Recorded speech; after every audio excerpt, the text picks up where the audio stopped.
बिस्मिल्लाहिर्रहमानिर्रहीम। अस्सलाम वालेकुम नाज़रीन, आप यूट्यूब चैनल देख रहे हैं। मैं इमरान खान हूँ। पाकिस्तान के लिए इस वक्त सबसे बड़ी खबर ये हो रही है कि फील्ड मार्शल की डोनाल्ड ट्रंप के साथ मुलाकात हो रही है। और नॉर्मली जो सियासतदान है वो सियासतदानों से मिलते हैं, हुक्मरानों से मिलते हैं, लेकिन अमेरिकन बड़ी अच्छी तरह जानते हैं कि पाकिस्तान में असल में बात किससे करनी है और इक़्तिदार का मालिक कौन है, कौन अर्दली है और कौन हुकूमत में है, कौन इस वक्त पाकिस्तान का निज़ाम चला रहा है। तो मुलाकात जो है वो आसिम मुनीर साहब से करने का फैसला किया गया ट्रंप की जानिब से। ये कोई तय मुलाकात नहीं थी। आसिम मुनीर का दौरा था इनका अमेरिका का, और यहाँ पे कुछ हाई ऑफिशियल से उनकी मुलाकातें थी। जो अब तक मेरे पास दस्तयाब मालूमात है उनके मुताबिक अमरीकी सोर्सेज ने यह बताया है कि अब डोनाल्ड ट्रंप की मुलाकात आसिम मुनीर से करवाई जा रही है और इसके पीछे एजेंडा एक ही है, और वो एजेंडा है ईरान का। चाहे आपको बाद में कोई कुछ भी कहानी सुनाए, चाहे डोनाल्ड ट्रंप कोई कहानी सुनाए या कहीं से भी आए, मामला ईरान वाला है। क्योंकि डोनाल्ड ट्रंप मौजूद था कनाडा में, और वहां से वो कट शॉट करके अपना दौरा मुख्तसर करके वापस अमेरिका आया, जहां पे डोनाल्ड ट्रंप ने कुछ बड़ी इंपॉर्टेंट मीटिंग्स ली, और उन मीटिंग्स के नतीजे में फौरी तौर पे ईरान के करीब मशरिक़ वस्ता के इलाकों में अमरीकी जो हलचल है वो मची हुई है। यानी आमदरफ्त जारी है, चीज़ें पहुंचाई जा रही है, यूरोप से कार्गो आ रहे हैं, तो जो हथियार है उनकी खेप पहुंच रही है मशरिक़ वस्ता में। ये डोनाल्ड ट्रंप के जल्दी वापस आने के बाद ये हुआ। अच्छा, इसकी वजह क्या है वो मैं आपको बता दूं। इसराइल की कैपेसिटी खत्म हो रही है, उस पर बाद में बात करते हैं। और यहीं पे एक मुलाकात का बंदोबस्त किया गया पाकिस्तान के आर्मी चीफ की एक लंच के ऊपर अमरीकी सदर के साथ। याद रखें, अमरीकी मुफ्त में कभी किसी को खाना नहीं खिलाते। इसकी कीमत अदा करनी पड़ेगी इस लंच की। पाकिस्तान को अब क्या कीमत अदा करनी पड़ेगी ये भी हम कुछ कह नहीं सकते। इससे पहले कौन सा आर्मी चीफ था, जरा थोड़ा सा तारीख में जाकर आप देख लें। आजकल मिलिट्री एस्टेब्लिशमेंट के टाउट्स और बाकी लोग जो है वो बड़े छोड़े गए हैं और बड़ी तेजी से प्रोपेगेंडा वो कर रहे हैं, और बहुत सारी चीजें ऐसी कह रहे हैं जो जिनका वजूद ही नहीं है। मैं आपको कुछ चीजें भी आपके सामने रखूंगा, आपको पता चल जाएगा। एक तो आप ये देखें कि सदर बराक ओबामा से मुलाकात की थी उस वक्त के पाकिस्तान के army chief general Ashfaq Parvez Kayani ने। यह मुलाकात मार्च 2011 में वाशिंगटन डीसी में ही हुई थी। तो यह मुलाकात आपको याद होनी चाहिए। आज से 14 साल पहले एक मुलाकात हुई थी, और यह एक गैर मामूली मुलाकात समझी जा रही थी। जनरल अशफाक परवेज कियानी साहब को एक्सटेंशन भी मिली थी, आप ये भी अच्छी तरह जानते हैं। और इस गैर मामूली मुलाकात के बाद जनाब खबरें ये दी गई कि अफगानिस्तान के ऊपर बात की गई है, दहशतगर्दी के ऊपर बात की गई है, अमरीकी इनखला के ऊपर बात की गई है, पाकिस्तान में अमरीकी ऑपरेशंस के ऊपर बात की, ये चीजें जो है वो डिस्कस हुई थी। लेकिन इस मुलाकात के तकरीबन 1.5 से पौने 2 महीने के अंदर एक एबटाबाद में हमला हुआ, और ये अमेरिकन ने हमला किया। उसके नतीजे में 2 मई 2011 को एबटाबाद में उसामा बिन लादेन पर अमरीकी नेवी सील्स का ऑपरेशन किया गया था। अब आपको समझ आई। यानी उस वक्त जब आर्मी चीफ मिले थे तो उसके बाद बराक ओबामा के हाथ एक ऐसी चीज लग गई थी जिसकी बुनियाद पर वो दोबारा इलेक्शन लड़ा और दोबारा इलेक्शन जीत गया। ये एक बहुत बड़ी कामयाबी थी कि उसामा बिन लादेन को मार दिया गया पाकिस्तान की सरजमीन पे, और उसके मरने से लगभग 1.5-2 माह पहले पाकिस्तान के आर्मी चीफ की बराक ओबामा के साथ मुलाकात हुई। बराक ओबामा इतने शोर शॉट थे उसामा बिन लादेन को लेकर कि उन्होंने बाकायदा एक पूरा ऑपरेशन रूम बनाया था, उसके अंदर बैठकर बाकायदा इस सारे अमल को फिल्माया गया था, और अपनी वीडियो भी बनाई थी बराक ओबामा ने, अपने लोगों की भी। स्पेशल तरीके से वो बैठे थे और वो एक जंग जैसा माहौल बना के उन्होंने पूरी अमेरिकन की एक पॉपुलैरिटी हासिल करने के लिए, एक पॉपुलैरिटी की एक वेव चली थी उसके बाद। तो ये फायदा उन्हें दिया गया था उस वक्त बराक ओबामा को। अब डोनाल्ड ट्रंप जो है उनके साथ मुलाकात कर रहे हैं पाकिस्तानी फील्ड मार्शल आसिम मुनीर साहब। डोनाल्ड ट्रंप क्या मांग सकते हैं, तो यह मामला अब सिर्फ ईरान का है। ईरान के मामले के ऊपर ही डोनाल्ड ट्रंप ने अपना जो विजिट है उसको शॉर्ट किया था, और यह मुलाकात जो तय नहीं थी इस तरह से, वो मुलाकात अब आसिम मुनीर साहब की हो रही है, जो 1 हफ्ते से लगभग अमेरिका में मौजूद है। इस मुलाकात में जो अमेरिका मांगने जा रहा है, जो मेरे सोर्सेज हैं उनके मुताबिक, वो पाकिस्तान से इंटेलिजेंस शेयरिंग मांग सकता है ईरान में, क्योंकि अमेरिका की ख्वाहिश है कि ईरान में अब रजीम चेंज कर दिया जाए। जो पहलवी खानदान है, रजा पहलवी, उनको पहली मरतबा मंजर आम पे लाया जा रहा है, मीडिया में उनके इंटरव्यूज किए जा रहे हैं, उनकी तस्वीर और वीडियोज वायरल की जा रही हैं, और ईरान के अंदर कोशिश की जा रही है कि पहलवी खानदान के लिए रास्ता बनाया जाए जो वहां का शाही खानदान है। और ये जो एक सुप्रीम लीडर वाला मामला है इसको खत्म किया जाए ईरान से। तो रिजीम चेंज की एक कोशिश है ईरान में अमेरिका की, और इसके लिए वो बाहर से दबाव भी डालेंगे, हथियार भी पहुंचाएंगे। हो सकता है वो जंग का हिस्सा भी बन जाए, जबकि उन्हें बाकी दुनिया रोक रही है। सूरत क्या बनती है इसके बारे में अभी हम कुछ कह नहीं सकते, क्योंकि जंग वाली सूरत है ये ऊपर नीचे होती रहती है। लेकिन पाकिस्तानियों की बदकिस्मती है, और पाकिस्तान के जो मौजूदा एस्टेब्लिशमेंट है या जो मौजूदा हुकूमत है, रिजीम है, उसकी खुशकिस्मती है कि जियो पोलिटिकल सिचुएशन ऐसी बन गई है कि वो डोनाल्ड ट्रंप जिससे उम्मीद की जा रही थी, और वो बातें कर रहे थे, दावे कर रहे थे, डोनाल्ड ट्रंप के लोग खुद बैठकर, डोनाल्ड ट्रंप के करीबी लोग खुद बैठकर ओवरसीज पाकिस्तानियों को ये बता रहे थे कि अब हम टेलीफोन कॉल कर रहे हैं, अब हम पाकिस्तान को ये पैगाम दे रहे हैं, अब हमने पाकिस्तान को ये पैगाम दे दिया है। तो वो खुद दावे कर रहे थे। इससे पहले आपने देखा रिचर्ड ग्रेनल लिख रहा था, बाकी जो रिपब्लिकन पार्टी के लोग हैं वो इमरान खान के साथ या पाकिस्तान तरीके इंसाफ के ऊपर होने वाले जुल्म के बारे में खड़े थे। लेकिन फिर हमने देखा कि वो चीजें, आलमी हालात जिस तरह तब्दील हुए, खासतौर पे पाकिस्तान के खित्ते के, और जिस तरह सरेंडर किया पाकिस्तान की हुकूमत ने मगरबी मफादात के सामने, तो इस पे जनाब वहां से चीजें ठंडी होना शुरू हो गई। तो वो सारे मामला किसी और तरफ चले गए, और अब ईरान का मामला एक ब्लेसिंग इन डिस्गाइज है पाकिस्तानी एस्टेब्लिशमेंट के लिए, और एक बदकिस्मती है पाकिस्तानी अवाम के लिए कि एक मरतबा फिर बंद कमरों में वो फैसले होने जा रहे हैं जो पाकिस्तानी अवाम की मंशा और मर्जी के खिलाफ होंगे। यानी अमेरिका पाकिस्तान से क्या मांग सकता है, ये मेरे पास सोर्सेज से इत्तला है।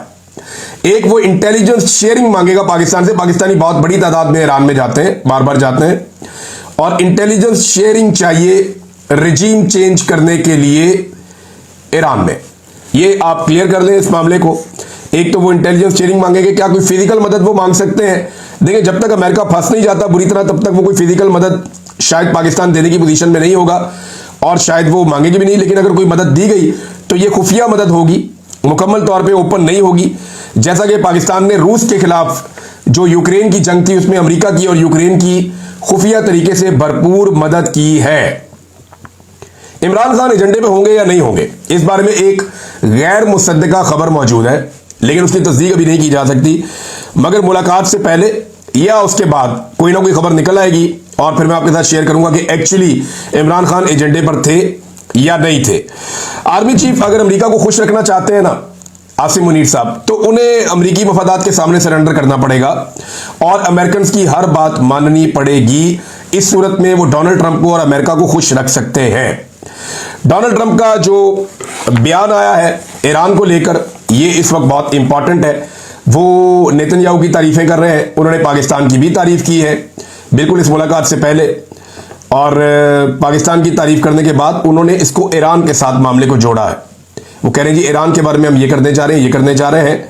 पाकिस्तान एक एटमी कुव्वत है, पाकिस्तान एक अच्छा मुल्क है, तो पाकिस्तान की तारीफ कर रहे हैं। ईरान के बारे में उनके डिफरेंट राय है डोनाल्ड ट्रंप की, और इसराइल के बारे में उन्होंने वहीं पे कहा कि नेतन्याहू बिल्कुल ठीक काम कर रहा है। और अब वो ये कहना शुरू हो गए हैं कि जो कुछ भी ईरान में हो रहा है उसके पीछे अमेरिका है, और उन्होंने कहा कि हमने नेतन्याहू को कहा है कि वो ये हमले जारी रखे जो ईरान के ऊपर कर रहा है, और नेतन्याहू ने हमले जारी रखे हुए हैं। ईरानी जो सुप्रीम लीडर है वो अभी एक खास मुकाम पे उन्हें जेर ज़मीन बंकर में पहुंचाया गया है मुतज़ाद इतलात के मुताबिक, और उस एरिया के करीब कहीं पे बताया जा रहा है कुछ धमाके भी हुए हैं और वहां पे एक हमला भी हुआ है। लेकिन अभी किसी चीज़ की तस्दीक नहीं की जा सकती। ऐसी खबरें बाद वक़्त यूँ फैलाई जाती हैं ताकि सुप्रीम लीडर की लोकेशन को तब्दील किया जाए और पता चल सके कि वो कहाँ पे मौजूद हैं। लेकिन फिलहाल अभी तक जो इतलात आ रही हैं उसके मुताबिक वो महफूज हैं, और ईरान की तवज्जो इस बात पे है कि उन्हें महफूज रखा जाए, क्योंकि उनके ज़ेरे निगरानी ये पूरा रिजीम इस वक्त जो ईरान में है वो काम कर रहा है। पाकिस्तान अगर हामी भर लेता है, देखें ना, तुर्की ने हामी नहीं भरी। तुर्की ने तो इसराइली तैयारों को वापस धकेला और वार्निंग दी कि इस तरफ नहीं आना, हमारी फिजाई हदूद को इस्तेमाल नहीं करना। तो एक साइड तुर्की से आती है। इराक भोगे अभी बड़ा कमज़ोर मुल्क है, उसकी फ़ौज भी नहीं है, उस तरह तगड़ा भी नहीं है, लेकिन इराक के अंदर जैसी भी हुकूमत है उन्होंने भी कहा जी हमारी फ़िज़ाई हदूद इस्तेमाल ना की जाए। पाकिस्तान भी अपनी फ़िज़ाई हदूद नहीं दे सकता। समंदर के अंदर जो है वो जो 6 ममालिक हैं मुसलमान मुल्क, जिनके अंदर बहरीन है, कतर है, ओमान है, यमन है, सऊदी अरब है, और ये दीगर ममालिक है जो कुवैत है, ये सारे ममालिक ऑलरेडी इसकी मजम्मत कर चुके हैं जो किया है नेतन्याहू ने। और तुर्की के जो सदर है तैयब एर्दोगान, उन्होंने नेतन्याहू को इस दौर का करार दे दिया है हिटलर। उन्होंने कहा जी हिटलर की तरह कर रहा है काम, और इसका हिटलर की तरह अंजाम ना हो जाए। लेकिन जो कुछ नेतन्याहू ने किया उसका जवाब नेतन्याहू को देना पड़ेगा, यह भी उन्होंने कहा। अब ट्रंप के साथ आसिम मुनीर साहब को मिलवाने का फैसला हो गया है। देखना यह है कि आसिम मुनीर साहब ट्रंप को क्या कुछ दे सकते हैं। अगर पाकिस्तान हामी भर लेता है तो इस रीजन में एक बर्फ पिघलना शुरू हो जाएगी अमेरिका के लिए, क्योंकि पाकिस्तान के हामी भरने से बहुत सारे ममालिक जो हैं वो अपनी सोच बदल सकते हैं आने वाले वक्त में। इंटेलिजेंस शेयरिंग मेन चीज है। पाकिस्तान कोशिशें करेगा, मैं आपको पहले बता देता हूं डोनाल्ड ट्रंप से मुलाकात के बाद कि जनाब हमारी इंडिया और पाकिस्तान के मामले पे बात हुई है, हमारी दहशतगर्दी पे बात हुई है, हमारी बात हुई है खित्ते के मामला में। ऐसे गोलमोल करके पाकिस्तान ये स्टेटमेंट जारी कर सकता है, मुझे क्योंकि अंदाजा है कि ये किस किस्म का स्टेटमेंट जारी करेंगे। ये भी कह सकते हैं कि जनाब जो इंडिया और पाकिस्तान के मामला है, कश्मीर का मामला है, उसको रिजॉल्व करने के लिए भी आसिम मुनीर ने बात की है। तो देखिए ऐसा कुछ होने वाला नहीं है। उसकी वजह यह है कि इंडियन मीडिया के मुताबिक इंडिया ने बाकायदा डोनाल्ड ट्रंप को यह बता दिया है और नरेंद्र मोदी ने खुद बताया है कि अमेरिकी सालिसी हमें नहीं चाहिए पाकिस्तान के साथ मामलात और कश्मीर के मामलात में। तो अमेरिका इंडिया के साथ बिगाड़ना नहीं चाहेगा पाकिस्तान के लिए। हाँ, वो ये जरूर चाहेगा कि ईरान के मामले में पाकिस्तान अमेरिका की मदद करे। इससे पहले पाकिस्तान ने अफगानिस्तान के मामले में अमेरिका की मदद की, यूक्रेन के मामले में अमेरिका की मदद की, और जहां जहां पे अमेरिका ने मांगी पाकिस्तान ने हर जगह पे अमेरिका की मदद की है। अब ईरान के मामले में पाकिस्तान क्या करता है, अमेरिका की डिमांड अपनी जगह पे, देखते हैं पाकिस्तान इसके ऊपर क्या जवाब देता है। हैरत की बात यह है कि बिलावल जरदारी जो अपने आप को एक जमहूरी पॉलिटिकल लीडर कहते हैं, जिनकी मां भी शहीद हो गई, जिनके नाना भी शहीद हो गए, तो बिलावल जरदारी ने अपने ट्विटर से इस मुलाकात के ऊपर तबसरा किया और तारीफें की हैं। मुझे हैरत होती है, एक तो ये खुद को जमहूरी जमात कहते हैं, एक आर्मी चीफ का क्या काम है दूसरे मुल्क के सरबराह के साथ जाकर मुलाकात करें। ये बातें बेनजीर भुट्टो ने कही हुई है। यानी हम सब जानते हैं कि बेनजीर भुट्टो डिक्टेटरशिप के खिलाफ थी। बेनजीर भुट्टो ये चाहती थी कि फौज अपने आईनी किरदार के अंदर रहे और अपनी सिक्योरिटी ड्यूटी करे। ये फौज का काम नहीं है कि दूसरे मुल्कों से जाके तिजारत के मामलात करें, मईशत के मामलात करें, दूसरे मुल्क के साथ जाके बाकी वो मामलात करें जो उनका काम नहीं है। लेकिन यहां पे बिलावल जरदारी जो है वो तारीफें कर रहे हैं आर्मी चीफ की डोनाल्ड ट्रंप से मुलाकात के हवाले से। उन्होंने बाकायदा इसके ऊपर ट्वीट किया। तो पाकिस्तान पीपल्स पार्टी अपनी जमहूरी सोच समेत दफन हो चुकी है। अब ये एक इक्तदार परस्त टोला है जो ये जानता है कि एस्टेब्लिशमेंट की गोद में बैठे बैठे इन्हें इक्तदार मुयस्सर रहेगा, उसके बाद इन्हें इक्तदार नहीं मिलेगा। नाज़रीन, यहां पे कुछ ऐसे विजुअल्स भी आ रहे हैं जहां से पता चलता है कि हथियारों की खेप लगातार पहुंच रही है और ये कार्गो प्लेन्स हैं जो आ रहे हैं मशरिक़ वस्ता की जानिब से, यूरोप से, और अमेरिका ने भी अपने तैयारे पहुंचाए हैं यूरोप में मुख्तलिफ जगहों पे, क्योंकि यहां से वो करीब है, फौरी तौर पे वो अपने तैयारे मैदान जंग में उतार सकते हैं। और अब अमेरिका को कौन कौन से अड्डे में असर आते हैं, अमेरिका अपने बहरी बेड़े जो हैं उनको एक्टिवेट कर रहा है, जबकि चीन के बाद रशिया ने भी अमेरिका को खबरदार किया है। पहले चाइना ने खबरदार किया, अब रशिया ने खबरदार किया है।